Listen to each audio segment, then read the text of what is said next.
Would you believe it if I told you that Michael Jordan, yes, the Michael Jordan, was denied entry to a restaurant just because of the color of his skin? In the 21st century, in a quiet little town, the greatest basketball icon in the world was treated like he was worth nothing. But what he did next, no one could have predicted.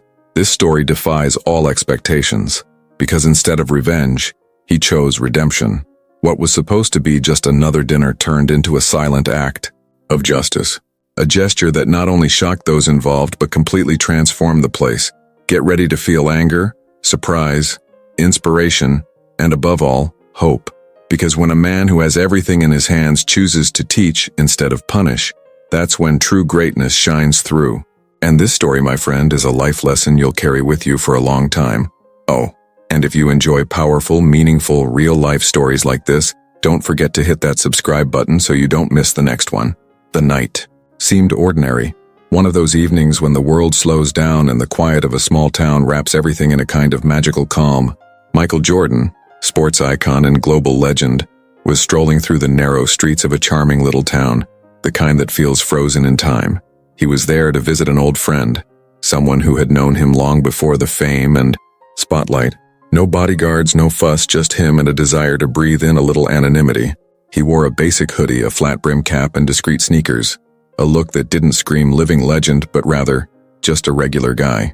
After hours of good conversation and nostalgic laughter, Jordan decided to end the day with a quiet dinner. Nothing fancy, just a comfortable place with good food and a quiet corner where he could get lost in his own thoughts. That's how he ended up at a well-known restaurant in the area, one that everyone in town raved about, with an elegant facade and a sophisticated atmosphere. As he approached, he could see the interior was refined, but it didn't feel intimidating. Or at least it shouldn't have. The air was cool, the sky was clear. Everything pointed to a peaceful night, maybe even a memorable one for its simplicity. But sometimes it's exactly when everything feels perfect that the unexpected shows up, uninvited, and there he was, standing in front of those pristine glass doors, unaware that he was about to experience a moment that would mark not only his evening, but everyone who witnessed what came next. He took a deep breath, opened the door, and stepped inside. The ambient sound of clinking cutlery and polite conversations was interrupted by a sharp glance. A staff member, dressed in a dark suit with a smile that faded quickly, rushed forward before Jordan could even say a word. There was something in that man's eyes, not fear, not respect, but judgment. And it was heavy. Before Jordan could speak, the staff member said, "Sorry, sir, we're not accepting new customers at the moment." The tone was firm, almost rehearsed. But beneath those words, there was something that made the skin crawl. This wasn't about table availability. It was about who Jordan appeared to be at that moment. A black man wearing simple clothes, without anyone around to validate him. Jordan, used to carrying the weight of the world on his shoulders, stayed calm. He responded politely, simply asking for a table as any person would. But the employee went further. "This restaurant has a standard, and I don't think you meet it." The phrase cut through the air like a slap. A mix of disdain and superiority packed into every syllable. The room froze. Some turned to look discreetly, others pretended not to see. No one stepped in. The discomfort was suffocating. Michael stood there for a second as if absorbing the blow. He didn't argue. He didn't make a scene. He simply looked the man in the eyes firmly, like someone who sees much more than what's being said. He took a deep breath, turned around calmly, and left in silence. A silence heavy with meaning. Those who witnessed that moment knew it was bigger than it seemed, but no one had any idea that the night was far from over. The next morning, the town woke up as usual. Slow, calm, filled with the scent of fresh coffee and warm bread from the local bakeries. But something in Jordan wasn't the same. On the outside, he carried the same serene expression, upright posture, calm stride. On the inside, though, something had shifted. That sentence, "I don't think you meet our standard," echoed in his mind like a cruel reminder that even someone like him could still be reduced to the color of his skin when prejudice decides to speak louder. During breakfast with his old friend, Jordan said little about what had happened. He avoided dramatizing it, but his eyes told the whole story. This wasn't about a bruised ego. It was about dignity. It was about how many men, women, and young people had already gone through the same thing without the power to do anything about it. That truth stung, because it showed that fame might open many doors, but it doesn't heal the wounds of injustice that linger in the details of everyday life.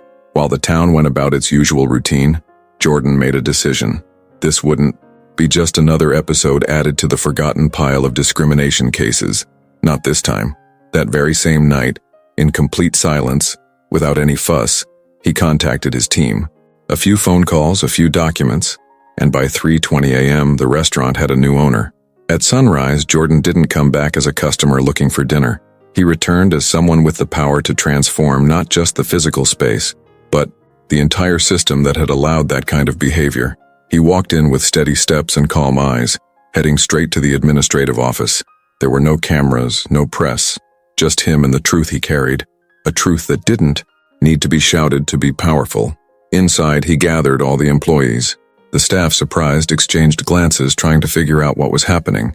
The man who had been turned away at the door was now standing before them as the new owner, and no one knew how to react, especially the employee who had denied him, standing in the corner of the room, tense, eyes lost, hands fidgeting. He was about to face the consequences, but had no idea what form they would take. Jordan walked toward him slowly. The silence that filled the room was almost sacred, the kind of silence that precedes something important, something that shifts the course of things. Many expected an outburst, a loud firing, maybe even vengeance, but what came next shocked everyone. Jordan didn't raise his voice. He didn't humiliate, he simply spoke, and spoke like someone who has carried the weight of the world and learned to turn pain into purpose. "Yesterday you denied me a table because of my skin color," he began with a calmness that shook the room. "Today I could fire you, but I'd rather give you a chance to learn." The words, spoken softly, sank deep. A heavy silence fell over the room, and then he announced, from that moment on, every employee would undergo training in respect, empathy, and humanity. It wouldn't just be about customer service, and it would be about learning to truly see others. The night before, many had watched Michael Jordan walk away in silence, but no one could have imagined what that silence was quietly preparing. While the city slept, he was already taking action. No spotlights, no public statements, just focus and purpose. It was in that space between humiliation and dawn that the turnaround began to take shape, and it wouldn't be told as a story of revenge, but as a life-changing lesson. Throughout the night, lawyers, business people, and representatives moved like chess pieces on an invisible board. In just a few hours, the restaurant that had rejected him now belonged to Jordan. A rushed contract was signed. Money wasn't the issue. What drove him was something else. Justice. Not the cold, blind kind you find in courtrooms, but the kind that comes from the soul, from a desire to correct what's wrong without becoming the wrong. When he arrived that morning, no one knew about the purchase. Jordan entered through the front door wearing the same simple clothes, walking with the same calm stride, but this time no one stopped him. All employees were called to the meeting room, and there he was, standing in front of everyone, his expression unreadable. It felt like he was about to reveal a secret that would change many lives. The shock was immediate when he introduced himself as the new owner. The news spread through the hallways like wildfire. The employees' faces showed a mix of astonishment, shame, and disbelief. Some avoided eye contact. Others stood frozen. The moment had a theatrical weight, as if the universe, for a brief second, had decided to show what happens when someone with power refuses to remain silent in the face of injustice. The employee, who had turned him away, stood still as if the floor had vanished beneath his feet. His face went pale, sweat ran down the back of his neck. He knew he was at the center of it all, but had no idea what would happen next. Jordan, however, didn't look at him with hatred. There was something deeper in his gaze, a blend of compassion and strength. He knew the power he held in that moment, but he also knew that wielding it wisely was what made him truly great. "I didn't come here to destroy anyone," he said calmly. "I came to transform." The phrase hung in the air like a sentence that both frees and convicts at the same time. And then, with quiet authority, he announced that the restaurant would undergo deep changes, not just in decor or menu, but in its soul. From that day forward, everything there would have a new purpose. It was the beginning of something bigger, a life-changing moment not only for the one who had suffered, but also for the one who had committed the wrong.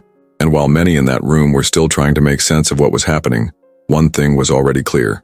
No one would leave that room the same way they entered. The restaurant had a new owner, but more importantly, it was about to gain a new spirit. The room was wrapped in a dense, almost suffocating silence. Every employee awaited Michael Jordan's next words as if listening for the verdict of a trial. But there was no rush in his speech. Each syllable was measured with the precision of someone who knows the weight of what they're about to teach. He walked slowly between the chairs, observing the faces before him, some ashamed, others simply confused. The room felt frozen in time. When he stopped in front of the employee who had turned him away, there was no tension in his body. Jordan didn't need to raise his voice or harden his tone. He looked the man in the eyes and said, "Yesterday you saw a black man at your restaurant's door and decided he didn't deserve to come in."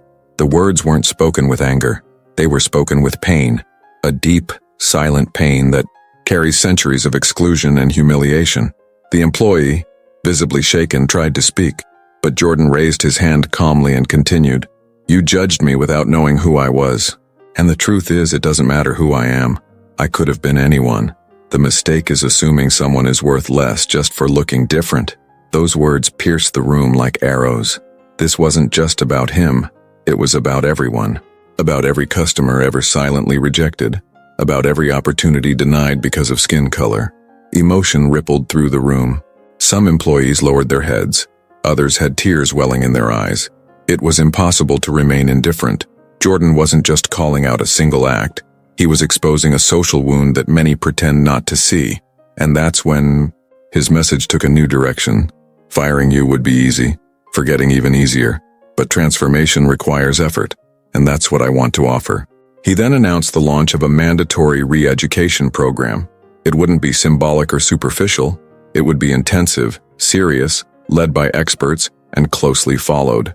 Lectures on empathy, inclusion workshops, psychological support, and above all, active listening to real stories from those who had lived through discrimination. A deep immersion in humanity. What surprised everyone most came right after. "You will stay here." The employee's eyes widened. He had expected to be fired, maybe even hoped for it, given the shame. But Jordan had another plan. "You'll go through this process, not to pay for what you did, but so you'll never make the same mistake again. And maybe someday you'll be able to teach others not to make it either." It was more than a second chance, it was a call to conscience. The room applauded in silence, not with hands, but with their eyes, with respect. In that moment, the restaurant stopped being just a place for meals. It became a symbol, a space where pain would be transformed into learning, and where true greatness wouldn't be found in expensive dishes, but in a man's choice to embrace redemption over revenge. The days that followed were marked by intense movement.